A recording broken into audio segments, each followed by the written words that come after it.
Have your seat. Yes. Good evening everybody. Good good evening, evening sir. Sir. अच्छा, तो फिर आज का टॉपिक है हमारा वर्ल्ड हिस्ट्री, राइट? Right. और वर्ल्ड हिस्ट्री में आज हम आपको पढ़ाने वाले हैं world war first, right? Yes sir.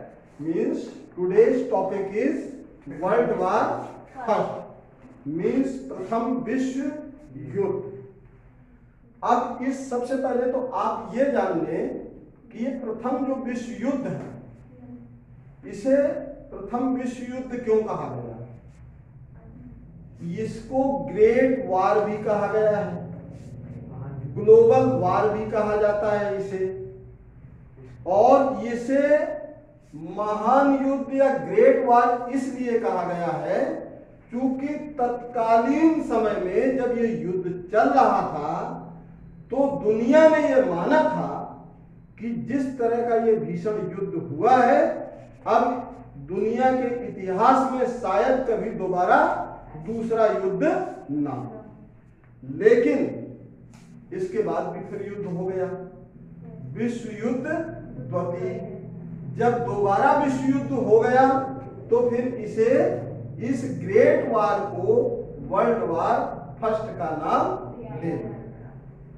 अब हम यहाँ पर जब चर्चा कर रहे हैं वर्ल्ड वार फर्स्ट की, तो सबसे पहले हमें जानना होगा कि हमें यह पता होना चाहिए कि वर्ल्ड वार फर्स्ट कब हुआ था। तो फॉर योर काइंड इंफॉर्मेशन, जो वर्ल्ड वार फर्स्ट है ये आपका 28 जुलाई 1914 को शुरू हुआ था और 11 नवंबर 1918 तक चला। क्लियर? मीन्स सबसे पहले तो ये घटना की डेट याद कर लें कि जो हमारा प्रथम विश्व युद्ध था, प्रथम विश्व युद्ध को हम एक तरह से वैश्विक महाभारत भी कह सकते हैं। क्या कह सकते हैं? वैश्विक महाभारत भी कह सकते हैं, क्योंकि विश्व स्तर पर एक ऐसा महाभारत जिसमें कि दुनिया के ऑलमोस्ट कंट्रीज इस युद्ध में जो है क्या कर चुकी थी, जंप कर चुकी, राइट? अब वो दुनिया की तमाम देश की कंट्रीज या तमाम देश बेसिकली क्यों इस युद्ध में जंप किए, इस पर भी हम चर्चा करेंगे, राइट? तो सबसे पहले हम चर्चा करते हैं कि इसका इंट्रोडक्शन पे। तो बेसिकली ये युद्ध की शुरुआत कैसे हुई? अगर हम इन डेप्थ इंट्रोडक्शन पे जाएं तो आपको सबसे पहले हम एक जानकारी देंगे कि इंट्रोडक्शन में अगर हम बहुत जाते हैं थोड़ा सा पीछे तो इसके कुछ कारण भी थे।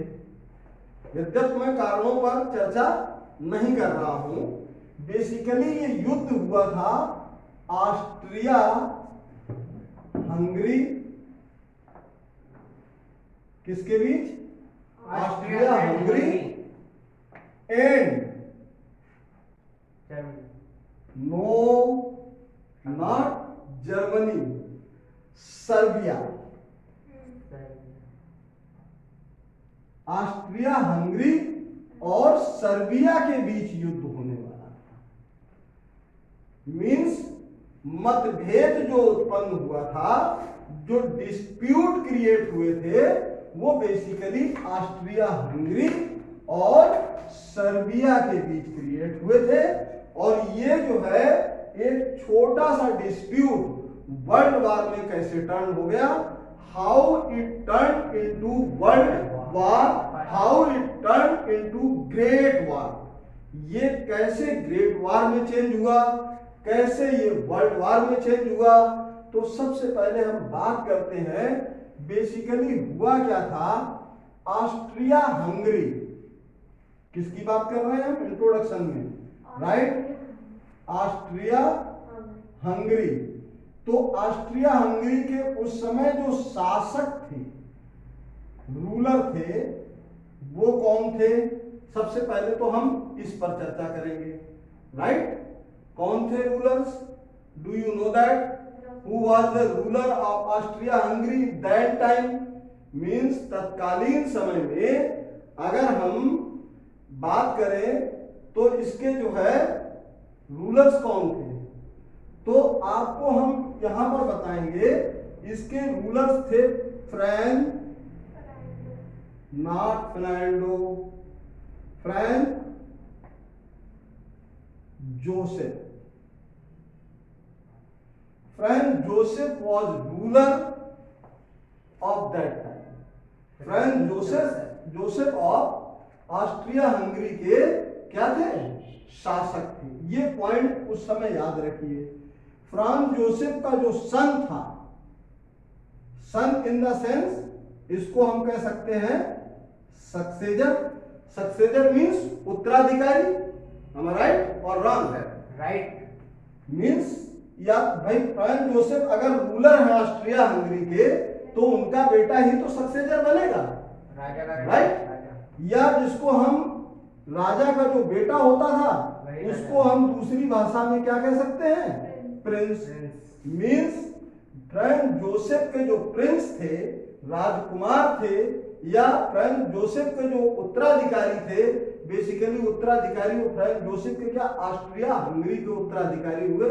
भाई जब इनके पिता फ्रांस जोसेफ ऑस्ट्रिया हंगरी के राजा थे, शासक थे, तो इनका बेटा जो प्रिंस है वही आगे चल करके ऑस्ट्रिया हंगरी का राजा बनेगा. राइट. तो इनका नाम चाहे आप ऐसे कह सकते हैं, इनका नाम था फ्रैन. क्या नाम था? फ्रैन Ferdinand.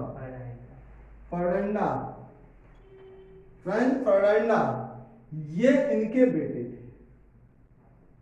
Right. Clear? Yes, sir. यहां तक तो मेरे ख्याल से क्लियर हो रहा होगा. आप करेक्टर समझ लीजिए कि बेसिकली युद्ध की शुरुआत कैसे होती है. ऑस्ट्रिया हंगरी एक देश है. ऑस्ट्रिया हंगरी के जो शासक हैं फ्रांस जोसेफ, उनका बेटा मतलब राजकुमार फ्रांस फर्डिनांड. राइट. या फ्रांस फर्डिनांडो ये बेसिकली कहां गए हुए थे? फ्रांस फर्डिनांडो उन दिनों जो है ऑस्ट्रिया, ये चूंकि राजकुमार थे. राइट. राजकुमार थे तो बेसिकली बोस्निया. राइट. बोस्निया एक छोटा सा स्टेट है या राज्य है, या उसको हम छोटी सी क्या कह सकते हैं? कंट्री कह सकते हैं, जिसको ऑस्ट्रिया हंगरी ने अपने एम्पायर के साथ मिला दिया. Is that clear? तो बेसिकली अब चूंकि जब जो इनके एम्पायर के साथ मिल गई है जो चीज, बोस्निया जो है, तो जबकि that was an independent state, वो एक स्वतंत्र राज्य था, लेकिन ऑस्ट्रिया हंगरी ने चाहे यूं कह लीजिए अपने एम्पायर के साथ मिला लिया था, या यूं कह लीजिए कि वो जो है जैसे कि हमारा जम्मू एंड कश्मीर है. राइट. तो जम्मू एंड कश्मीर पहले कभी इंडिपेंडेंट स्टेट हुआ करता था, बट 1947 के बाद वो इंटीग्रेटेड पार्ट ऑफ इंडिया हो गया, क्योंकि भारत का वो एक अभिन्न अंग बन गया. तो सेम कंडीशन यहां पर थी. ऑस्ट्रिया हंगरी ने बोस्निया को किसमें कर लिया था? अपने एम्पायर के साथ मिला लिया था. तो जाहिर सी बात है कि ये राजकुमार को वहां पे जाने से कोई रोक तो सकता नहीं था. तो ये राजकुमार जो है फ्रांस फर्डिनांड, ये कहां पहुंच गए? बोस्निया पहुंच गए. और बेसिकली बोस्निया की जो एक कैपिटल है, राजधानी, राइट, बोस्निया की कैपिटल है या राजधानी है साराजेवो. ये वहां पहुंच गए. कौन? France Ferdinand. फ्रांस फर्डिनांड जब वहां साराजेवो गए तो उन दिनों सर्बिया में एक ग्रुप हुआ करता था. सर्बिया जो है क्या चला रहा था? एक ग्रुप चला रहा था. राइट. और इस ग्रुप का नाम हुआ करता था ब्लैक हैंड. ब्लैक हैंड नामक एक ग्रुप चला रहा था. राइट. और उस दिनों सर्बिया का जो शासक था, जो सर्बिया का रूलर था, वो रूलर कौन था? Gabriel Prinsep. राइट, क्या नाम था? गैब्रिले प्रिंसिप। ये जो है उसके रूलर थे, गैब्रिले प्रिंसिप। तो जब ये जो है फ्रेंच फर्डिनेंड वहां पर बोस्निया गए हुए थे, हम बोस्निया बार बार इसलिए कह रहे हैं क्योंकि कैपिटल का नाम नहीं ले रहे हैं, क्योंकि गए थे बेसिकली वो साराजेवा, जो कि बोस्निया की कैपिटल है। और ये क्यों गए थे? Because of Bosnia was the part of Austria Hungary, क्योंकि बोस्निया ऑस्ट्रिया हंगरी की जो है क्या बन चुकी थी? एक पार्ट बन चुकी थी। देखिए हम आपको जो है वो इसके कारणों पर चर्चा बाद में करेंगे। हम ये जो है वर्ल्ड वॉर फर्स्ट को कम से कम 3 पार्ट में पढ़ाएंगे। Is that clear? तो यहाँ पर पहले इन चीजों को, इन घटनाओं को समझ लीजिए कि बेसिकली हुआ क्या था, राइट?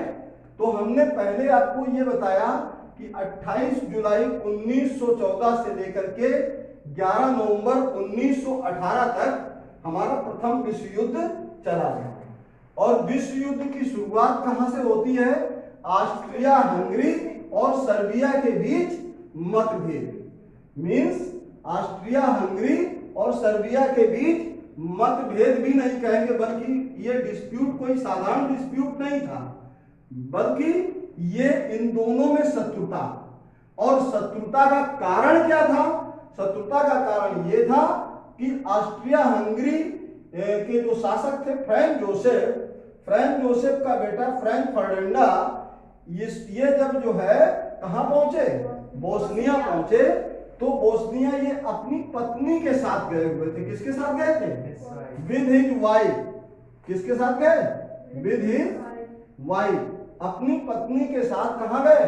बोस्निया गए, राइट? और बोस्निया में क्या हुआ? जब ये वहां पे बोस्निया की कैपिटल में पहुंचे, साराजेवा में, राइट? तो साराजेवा में उन दिनों सर्बिया के पास एक ग्रुप हुआ करता था, black hand, right? Black hand नामक, उसको हम टेररिस्ट ग्रुप भी कह सकते हैं, बल्कि जबकि ये टेररिस्ट ग्रुप नहीं था, ये पैट्रियट ग्रुप था, मींस देशभक्ति वाला समुदाय था। जैसे कि हम लोग जो है क्या करते हैं कि भाई हिंदू वाहिनी, फलाने वाहिनी, ढिमाके वाहिनी, शिवसेना, लाइक दैट। इसी तरीके से मुस्लिमों का भी एक समुदाय है, ऑल इंडिया मुस्लिम लीग, फलाना लीग, ढिमाका लीग। तो ये बेसिकली वो अपने धर्म के प्रति वफादार हैं ही। तो ये जो ब्लैक हैंड नामक जो ये संस्था थी, जो एक ऑर्गेनाइजेशन थी, ये सर्बिया के प्रति जो है क्या थी? Basically faith. Is that clear? तो ये इनका जो वहां के जो सर्बिया के जो रूलर थे गैब्रिले प्रिंसिप, तो ये अगर देश में किसी भी तरह की एक्टिविटी चल रही है तो who is responsible for that? Ruler of that state, that country will be responsible for that. अगर मान लीजिए हमारे देश का कोई नागरिक, हमारे देश का, जस्ट सपोज, आप इसको ऐसे समझिए, just suppose any citizen of our country, means हमारे देश का कोई नागरिक किसी दूसरे देश के प्रिंस या वहां के प्रेसिडेंट या प्राइम मिनिस्टर अर्थात रूलर्स पर अटैक कर दे, then who will be responsible? Then responsible will be prime minister of India, president of India, means उसकी जवाबदेही किसकी है? हमारे देश के प्रधानमंत्री की है। तो सेम यहां पर हुआ क्या था? जब Frank Ferdinand Bosnia means Sarajevo गए थे, that was the date of 26 June 1940, means 28 जून 1914 को ये बोस्निया गए। तो यहां पर जो ये ब्लैक हैंड नामक ऑर्गेनाइजेशन था, इस ऑर्गेनाइजेशन के मेंबर्स ने फ्रैंक फर्डिनेंड पर और उनकी जो है पत्नी पर गोली चलाई, shot dead. Frank Ferdinand and his wife was shot dead, means Frank Ferdinand और उनकी पत्नी गोली से मारी। यहां तक क्लियर हो गया? तो यहां पर ये घटना समझ में आ गई कि वो टाइम क्या था? टाइम था 28 जून 1914, जब जो है इस प्रथम विश्व युद्ध की शुरुआत हो रही थी। तो जब 28 जून 1914 को किसने, ब्लैक हैंड ऑर्गेनाइजेशन के एक मेंबर ने किसको, ऑस्ट्रिया के प्रिंस फ्रेंच फर्डिनेंड को और उनकी पत्नी को गोली मार। क्लियर? Yes sir. तो इनकी ऑन स्पॉट जो है वहां पर क्या हो जाती है, डेथ हो जाती है। देखिए झगड़े की शुरुआत यहां से होती है, राइट? Yes sir. अब इसको हम मिटा दें यहाँ पे। गोली मारने की वजह, अब आ रहा हूं, वजह पे भी आऊंगा। जब हम कारण पर जाएंगे तो कारण तो और भी हैं बहुत सारे, जिन कारणों पर हम डिस्कस करेंगे। Is that clear? तो अभी तो फिलहाल हम इसको साफ कर दें। अब यहाँ पर आपके सामने क्या बचा है, सिर्फ दो घटनाएं सामने बची हैं, राइट? Yes sir. अब यहाँ तक आपको एक चीज क्लियर हो गई होगी कि यहाँ पर हमने बना दिया ऑस्ट्रिया हंगरी, ऑस्ट्रिया की कैपिटल है सर हंगरी।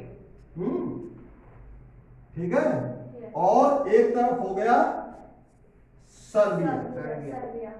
सर्बिया का जो ग्रुप था ब्लैक हैंड,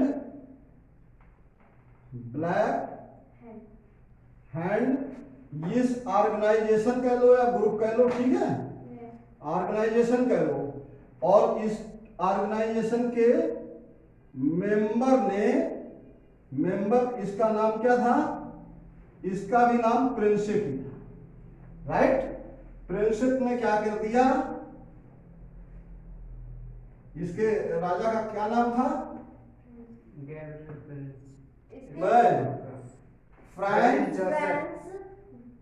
फ्रांस जोसेफ, ठीक है? इनके बेटे का नाम फर्नांडो, राइट? फर्नांडा। तो इनको प्लस इनकी वाइफ को क्या कर दिया, गोली मार, shot dead. Clear? Yes sir. और that was the date of 28 June 1940, right? 28 जून 1914 को इन्होंने गोली मारी। अब भैया एक बात बताइए, अगर हमारे देश के कोई प्रिंस को गोली मार दे, हमारे देश के प्रधानमंत्री को या हमारे देश के प्रधानमंत्री पुत्र को कोई गोली मार दे, हमारे किसी नेता को कोई गोली मार दे, और गोली मारने वाला व्यक्ति बाहरी देश का हो, जब सपोज वो पाकिस्तान का हो, तो हमारे देश के प्रत्येक नागरिक का खून क्या होगा, खौल उठेगा। अब इस स्थिति में क्या किया, ऑस्ट्रिया हंगरी ने सर्बिया को तुरंत बात की, किससे, सर्बिया के रूलर से, सर्बिया के रूलर से बात की। सर्बिया के रूलर का नाम क्या बताया था, जरा बताइए। Gabriel Princip. Yes, Gabriel Princip. और इनसे कहा कि आप तत्काल प्रभाव से जो प्रिंस का हत्यारा है, जो प्रिंस का मर्डरर है, उसे आप तत्काल प्रभाव से सामने लाएं और अपना जो है एक्शन क्लियर करें। अपना एक्शन क्लियर करें इन द सेंस क्या करें, आप उसे फांसी की सजा दें या आप मुझे सरेंडर करें। क्लियर? क्लियर? Yes sir. लेकिन सर्बिया ने ऐसा नहीं किया। और जब सर्बिया ने ऐसा नहीं किया तो देखिए विश्व युद्ध कैसे बदल रहा है। तो यहां पर अगर आप गौर से देखें तो विवाद विश्व युद्ध का तो है ही नहीं, दो देशों की बात है, सिर्फ दो देशों की ही तो बात चल रही है भाई, समझौता कर लो। अब यहाँ पर ऑस्ट्रिया हंगरी और सर्बिया के बीच में मतभेद चल रहा था कि उसी बीच क्या होता है, उसी बीच ऑस्ट्रिया हंगरी के पास आ जाता है जर्मनी, राइट? कौन आ जाता है, जर्मनी। क्योंकि ऑस्ट्रिया हंगरी जो है इस समय क्या है, पीड़ित। ऑस्ट्रिया हंगरी पीड़ित है। अब ऑस्ट्रिया हंगरी बार बार किसको बोल रहा है? सर्बिया को बोल रहा है कि आप अपना स्टैंड क्लियर कीजिए, आप अपना स्टैंड क्लियर कीजिए। What action are you going to take? What action are you going to take in that connection? Means in the murder of, in the assassination of prince French Ferdinand की हत्या के मामले में आप कौन सा action लेने जा रहे हैं? आप अपना स्टैंड क्लियर कीजिए। Serbia was unable to clear his or its own stand. Serbia अपनी बात को स्पष्ट नहीं रख पा रहा था। इन दैट केस जर्मनी आ जाता है किसके पास? ऑस्ट्रिया हंगरी के पास। अब जैसे ही ऑस्ट्रिया हंगरी के पास जर्मनी आ जाता है तो Germany in that time, Germany उन दिनों बहुत ताकतवर देश हुआ करता था। जर्मनी छोटा सा देश था लेकिन बहुत ही ज्यादा शक्तिशाली देश हुआ करता था उस समय के टाइम फ्रेम में, उस समय के टाइम पीरियड में। क्लियर? ये चीज क्लियर हो रही है? तो जर्मनी ने जैसे ही आया तो इसका ऑस्ट्रिया हंगरी का एक तरह से सीना चौड़ा हो गया, या यूं कह लीजिए कि मनोबल बढ़ गया। और जैसे ही जर्मनी ऑस्ट्रिया हंगरी के पास आया तो सर्बिया ने किसके पास? सर्बिया ने रसिया से तुरंत गुहार लगाई। किससे लगाई? रसिया से। और रसिया से कहा कि भाई, किससे? रूस से बोला कि ऑस्ट्रिया हंगरी हम पर अटैक करने की क्या दे रहा है? धमकी दे रहा है। Is that clear? देखिए, गौर से देखिए इस बात को। विवाद दो पक्षों में था, ऑस्ट्रिया हंगरी और सर्बिया में, राइट? दो देशों में था। इधर आ गया जर्मनी, इनकी छाती चौड़ी हो गई। इधर आ गया रसिया, उसकी मदद के लिए आ गया, रूस की मदद के लिए। रूस जो है सर्बिया की मदद के लिए आ गया और इसने तत्काल प्रभाव से रूस ने जर्मनी को सीधे टक्कर देने का प्रयास किया और ये कहा कि ए जर्मनी, औकात में रहो। गलती से भी सर्बिया की तरफ आंख उठा करके देखने की हिम्मत मत करना, नहीं तो सीधे तुमसे टकराना पड़ेगा। अब जो है जैसे ही रूस ने इस बात को कहा तो समझ लीजिए कि जर्मनी का ईगो हर्ट हो गया। क्या हमसे पावरफुल हो गया? समझ सकता है। जर्मनी का ईगो हर्ट हो गया। जर्मनी ने इससे कहा ऑस्ट्रिया हंगरी से, बेटा तू पीछे चल, अब तू पीछे चल। सर्बिया को तो हम बाद में देखेंगे, पहले हम रूस से ही निपटेंगे, राइट? मतलब ये दोनों देश तो हो गए पीछे, राइट? और ये जर्मनी और रसिया दोनों आमने सामने। रसिया कंप्लीट है, यूरोप का रसिया। रूस रूस तो यूरोप और एशिया से मिलकर यूरेशिया बनता है। हाँ, मैं अभी सिर्फ रसिया की बात कर रहा हूँ, सिर्फ रूस की बात कर रहा हूँ, यूरेशिया की बात नहीं कर रहा हूँ। अभी हम जब घटना स्थल पर जाएंगे तो स्टेप बाय स्टेप बहुत सारी चीजें इसमें हम ओपन करेंगे। यूरोप का और एशिया का पूरा रसिया है ना ये तो फिर? अरे मेरे भाई, अभी हम उस पर डिस्कस नहीं कर रहे हैं। अभी आप एक देश मानो ना इसको, रसिया, हाँ रूस। Clear? Don't get confuse, right? Don't get confuse. तो यहाँ पर ऑस्ट्रिया हंगरी को इसने कहा कि भाई तुम बैठ जाओ। लेकिन ये घटना हमने आपको बताई थी कि राजकुमार की डेथ कब हुई थी? 28 जून 1914 को। लेकिन उसी बीच ऑस्ट्रिया हंगरी ने 28 जुलाई 1914 को क्या कर दिया? ऑफिशियली वॉर डिक्लेयर कर दिया। ऑफिशियली वॉर डिक्लेयर ऑन 28 जुलाई 1914। हाँ, डिक्लेयर, ठीक है? Yes, sir. 28 जुलाई 1914 को ऑस्ट्रिया हंगरी ने सर्बिया के विरुद्ध वॉर डिक्लेयर कर दिया। क्लियर? यहां तक पिक्चर क्लियर है? Yes, sir. ठीक इसके 3 दिन बाद 28 जुलाई के ठीक 3 दिन बाद क्या किया, जर्मनी ने 3 अगस्त, सॉरी 31 1 अगस्त को, अच्छा 1 अगस्त 1914 को जर्मनी ने ऑफिशियली वॉर डिक्लेयर्ड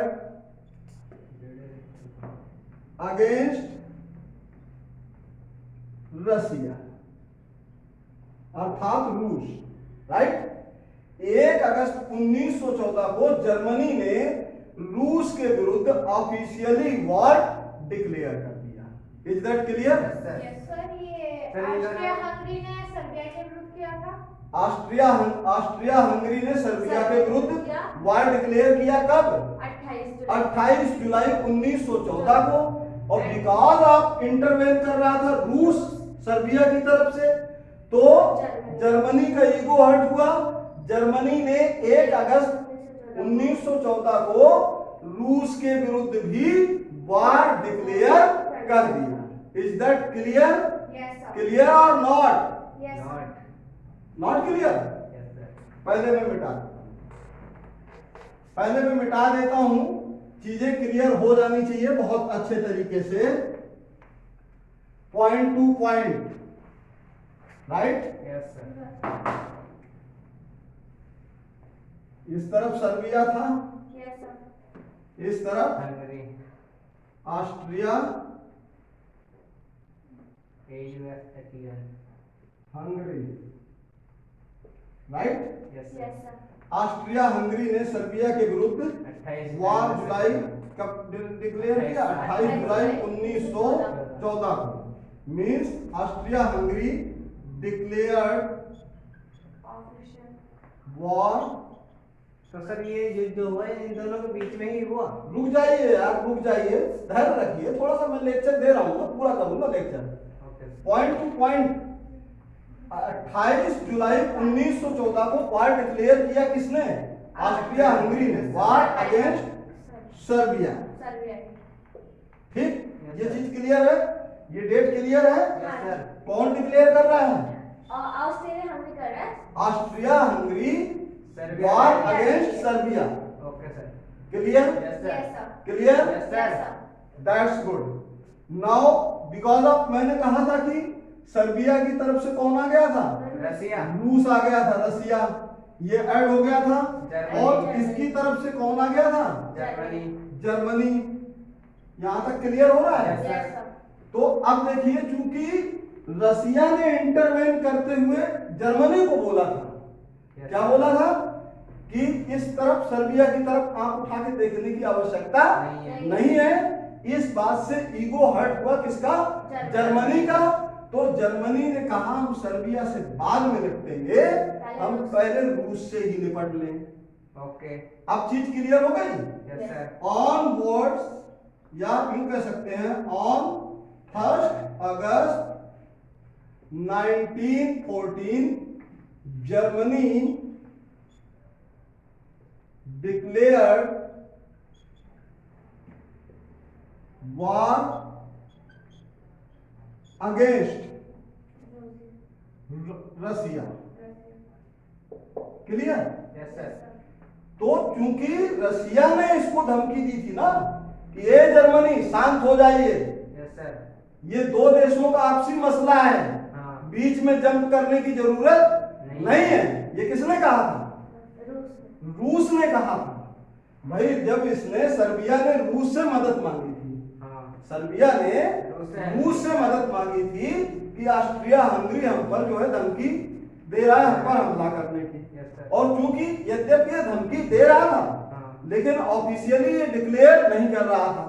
लेकिन उसी बीच जर्मनी आ गया, जर्मनी इसके पास आ गया। इसने कहा कि तुम डरते क्यों? अरे भाई तुम्हारा राजकुमार मारा है, तुम सर्बिया पर हमला करो, अटैक करो। हाँ अच्छा, हम किसी को हमारा कोई नुकसान करके चला गया तो हम उसको बार बार क्या करते रहेंगे? चेतावनी देते रहेंगे, धमकी देते रहेंगे। एक बार दो लेकिन बार, जैसे ही कोई हमारे साथ आ जाएगा तो फिर हम उस पर वार कर बार कर देंगे। देंगे तो अभी तक ऑस्ट्रिया हंगरी सिर्फ विक्टिम था, पीड़ित था। क्यों पीड़ित था? क्योंकि इसका राजकुमार मारा गया था, इसका उत्तराधिकारी मारा गया था। मारने वालों में से कौन था? सर्बिया का नागरिक था। मारने वाला जो नागरिक था वो सर्बिया का नागरिक था। तो ऑस्ट्रिया हंगरी और सर्बिया की दुश्मनी तो लाजमी थी। क्लियर? अब क्योंकि ऑस्ट्रिया हंगरी कह रहा था कि आप इससे अपना स्टैंड क्लियर कीजिए कि आप क्या एक्शन लेने वाले हैं, लेकिन ये वार नहीं कर रहा था। But in the mean time, उसी समय क्या होता है, जर्मनी इसके पास आता है और इससे कहता है कि बेटा वार कर दो। और जैसे ही ये वार करने की बात करता है वैसे ही सर्बिया थोड़ा सा घबरा जाता है। तो सर्बिया किससे मदद मांगता है? रूस से। रूस से कहता है कि भाई ये जो है हम पर हमला करने वाले हैं। तो रूस को जैसे ही पता चलता है कि अच्छा ये हमला जर्मनी की वजह से हो रहा है, तो रूस जो है किसको धमकी देता है? जर्मनी को थ्रेटन करता है, जर्मनी को धमकी देता है कि ये जर्मन औकात में रहो, अपनी हद में रहो। अगर तुमने ऑस्ट्रिया हंगरी की तरफ से if you are coming on behalf of Austria Hungary then you will get in front of me, then you will get me in front of you, then you will get me in front of you। अगर तुम Austria Hungary की तरफ से आते हो तो सबसे पहले तुम मुझे मारोगे, मुझसे टकराओगे। तो ये वाली बात क्या होती है, जर्मनी का ईगो हर्ट हो जाता है। और जर्मनी का जैसे ही ईगो हर्ट होता है वो क्या कर देता है, कहता है अच्छा ठीक है, अब हम सर्बिया से तो बाद में निपटेंगे, सबसे पहले हम तुम्हें ही देख लेते हैं, तुम कितने बड़े दादा हो, कलाकार हो। राइट? तो ये जो है जर्मनी क्या करता है, यहां पर मैंने क्या लिखा है, on August 1914 Germany declared war against Russia. अब देखिए जब, ठीक है, तो चूंकि ये लड़ाई बड़े मजेदार हो रही थी, दिन पर दिन ये लड़ाई बड़ी मजेदार हो रही थी। अब मजेदार होने का कारण क्या था कि ऑस्ट्रिया हंगरी पहले तो सर्बिया पर अटैक नहीं कर रहा था, लेकिन जैसे ही जर्मनी इसके साथ आया ऑस्ट्रिया हंगरी का मनोबल बढ़ गया। ऑस्ट्रिया हंगरी ने वार डिक्लेयर कर दिया। यहां तक आप लोगों को क्लियर हो गया होगा कि इसने 28 जुलाई को वार डिक्लेयर कर दिया किसके अगेंस्ट? सर्बिया के, जर्मनी के आते के साथ। जी सर। और चूंकि जैसे ही जर्मनी आया तो सर्बिया ने मदद ली थी किससे? रूस से। तो रूस ने तुरंत तत्काल जो है क्या किया, जर्मनी को वार्न किया, चेतावनी दी कि जर्मनी फोर्स में आ जाइए। ये दो देशों का, दो इंडिपेंडेंट स्टेट का पर्सनल डिस्प्यूट्स है, इस डिस्प्यूट्स में आप मत कूदिए। इस बात से जर्मनी हर्ट हो गया, उसका ईगो हर्ट हुआ। उसने कहा बेटा ऑस्ट्रिया हंगरी तुम पीछे आओ, हम पहले सबसे पहले इसको किसको देख लें? रूस को देख लें। जो दो लड़ाइयां दो छोटे छोटे राष्ट्रों की चल रही थी, अब दो विश्व की शक्तियां आपस में आमने सामने हो गई। क्लियर? Yes sir. तो जर्मनी ने क्या किया, इसने जैसे ही रूस ने इसको समझाने का प्रयास किया, जैसे ही रूस ने इसको वार्न किया, जर्मनी ने 1 अगस्त 1914 को क्या कर दिया, वार डिक्लेयर कर दिया। वार डिक्लेयर अगेंस्ट इसके रसिया के अगेंस्ट वार डिक्लेयर कर दिया। Is that clear? Yes sir. यहां तक क्लियर हो गया होगा? Yes sir.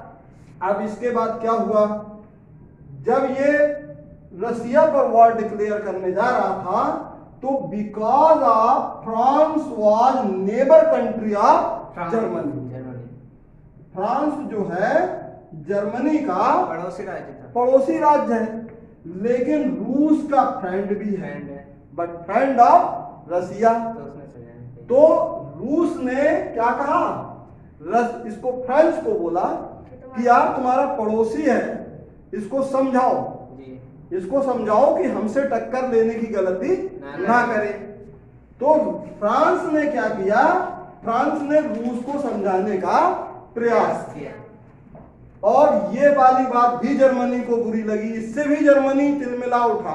अच्छा, तुम मुझे ज्ञान दोगे कि मुझे किससे लड़ना है, किससे नहीं लड़ना है, किससे दोस्ती करनी है, किससे दुश्मनी करनी है।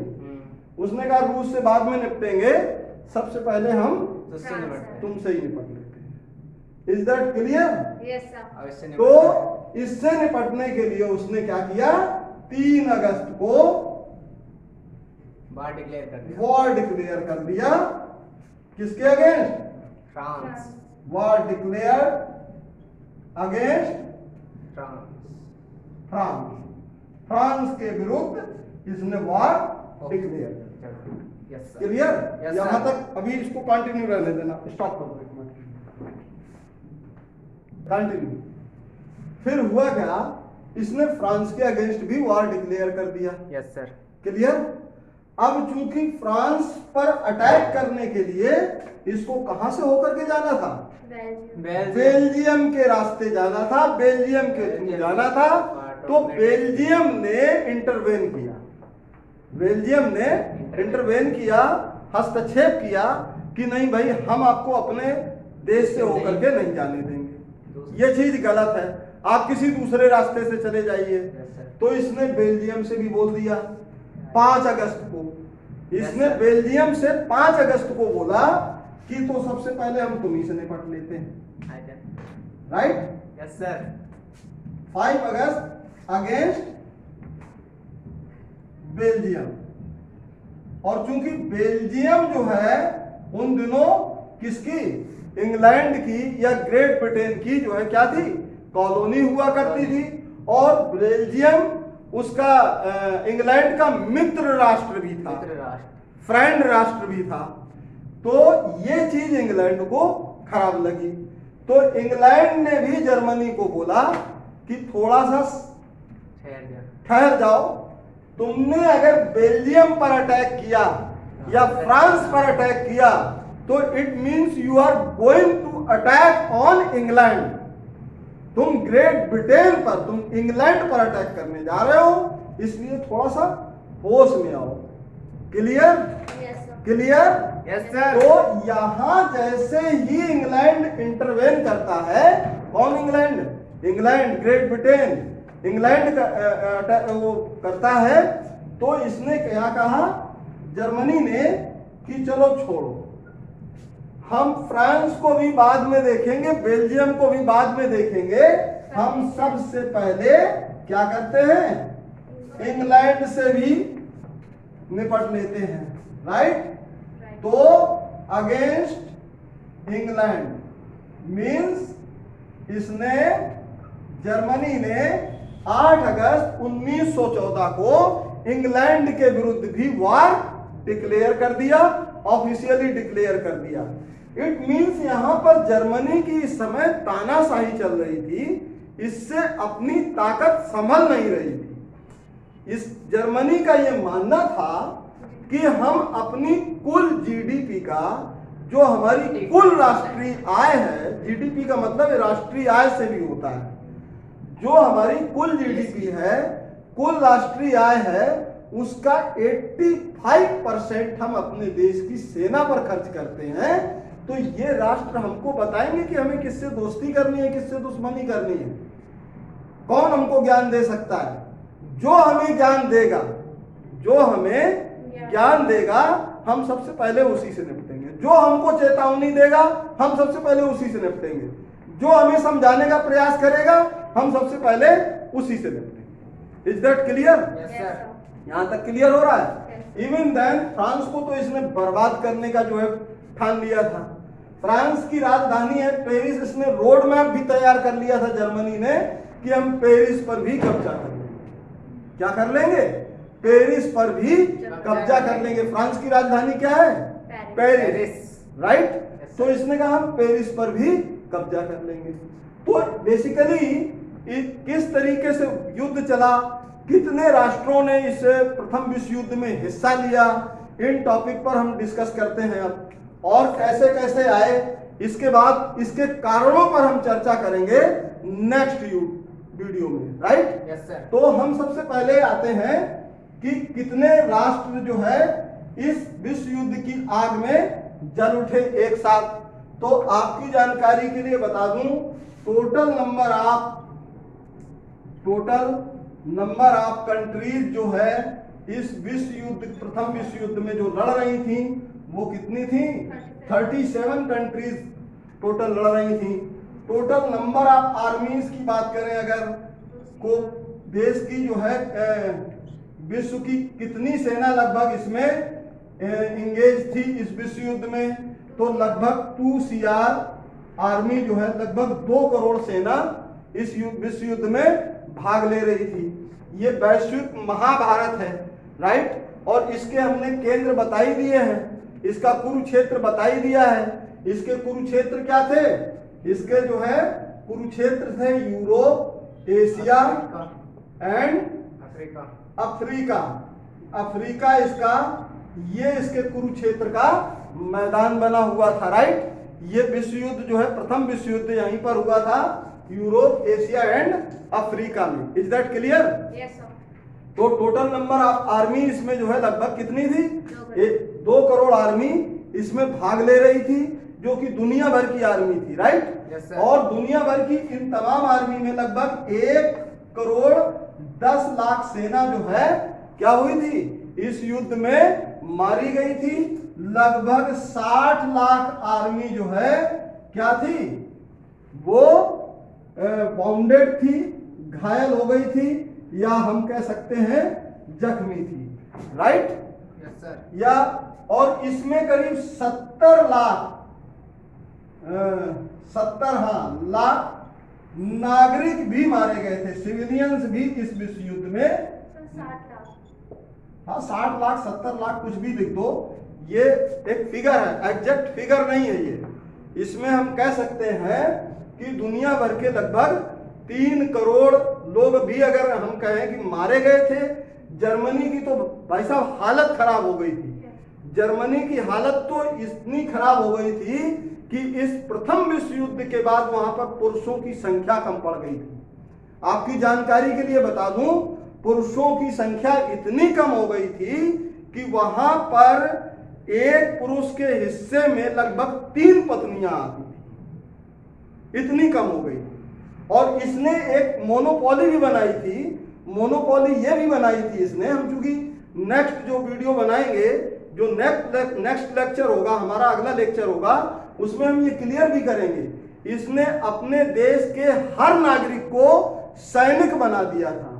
ये मैंडेट कर दिया था कि जो हमारे देश का नौजवान है, नागरिक है, उसे सैन्य ट्रेनिंग लेनी ही पड़ेगी। जैसे कि हमारे यहाँ अभी स्टूडेंट्स के लिए कई बार लोग कह देते हैं कि इच्छा हो तो एनसीसी ले लो, नेशनल कैडेट कोर्स जो होते हैं।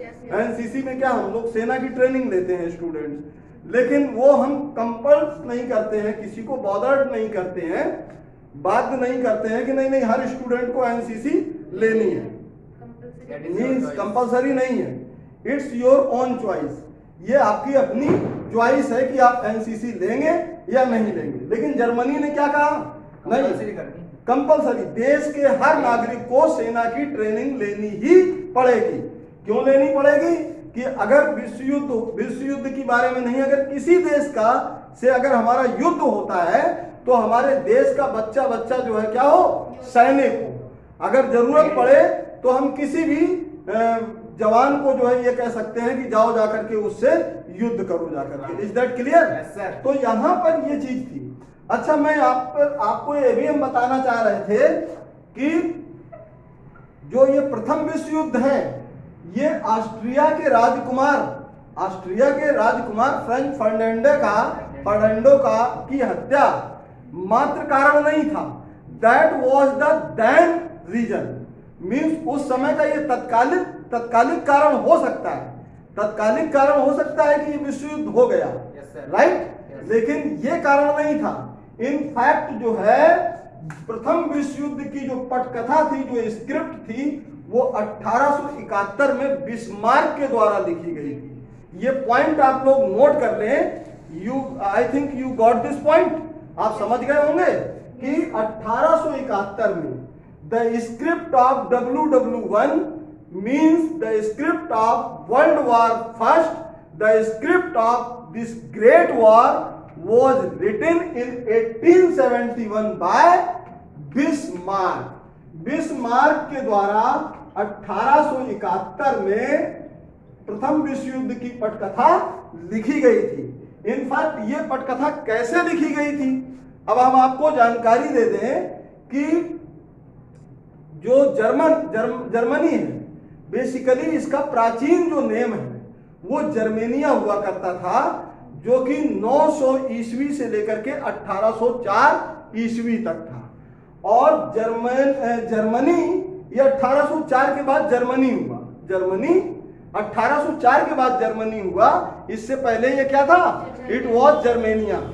और जर्मनी में चूंकि ये पॉलिटिकली एक्टिव नहीं था, जर्मनी उस समय पॉलिटिकली एक्टिव नहीं था, इसमें कोई जर्मनी के लोग राजनीति नहीं जानते थे, इसलिए ये अपनी सीमाओं तक ही सीमित थे। लेकिन 1871 में जैसे ही बिस्मार्क का एंट्रेंस होता है, बिस्मार्क का प्रवेश होता है जर्मनी में, तो ये क्या करता है, ये जर्मनी में एकीकरण कर देता है, जर्मनी को एकीकृत कर देता है। तो बेसिकली यहाँ पे एकीकरण का क्या मतलब है, जो यूनिफिकेशन का क्या मीन्स है, what is the means of unification? Unification in the sense the ideology of same caste customs and person, means caste customs and religious get unite, that is known, that is called as unification। जब एक ही जाति, एक ही धर्म, एक ही समुदाय के विचारधारा के लोग जब एकत्रित हो जाते हैं, जब इकट्ठे हो जाते हैं, तो उसको हम क्या कहते हैं? उसको ही एकीकरण कहते हैं, राइट। तो इसका जो है जर्मनी का एकीकरण भी एक प्रथम विश्व युद्ध का कारण था, राइट। और फर्दर और क्या क्या कारण थे? मिलिटरिज्म मीन्स सैन्यवाद, और इंपीरियलिज्म मीन्स साम्राज्यवाद, ये इसके अदर कारण थे। और अलायंसेस, सीक्रेट अलायंसेस, अलायंसेस मतलब संधियां, राइट। और सीक्रेट अलायंसेस, कुछ संधियां ऐसी थी जो किसी को पता ही नहीं थी, कुछ त्रिगुटीय संधियां हुई थी जिसको ट्रिपल अलायंस कहते हैं, राइट। तो जो इनकी तीन तीन गुट में जो संधियां हुई, और ये ऐसी संधियां हुई सीक्रेट रूप से, जो एक देश 3 देश कर रहे हैं, बाकी के दुनिया के देशों को पता ही नहीं है क्या क्या संधियां कर रहे हैं। तो ये जो अलायंसेस कर रहे थे, सीक्रेट अलायंसेस, वो भी जो है प्रथम विश्व युद्ध के कारण थे, राइट। तो इन तमाम चीजों पर, कारणों पर हम डिस्कस करेंगे कब?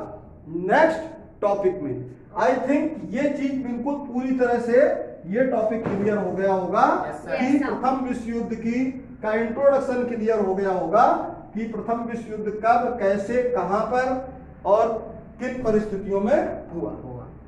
Now today's class over.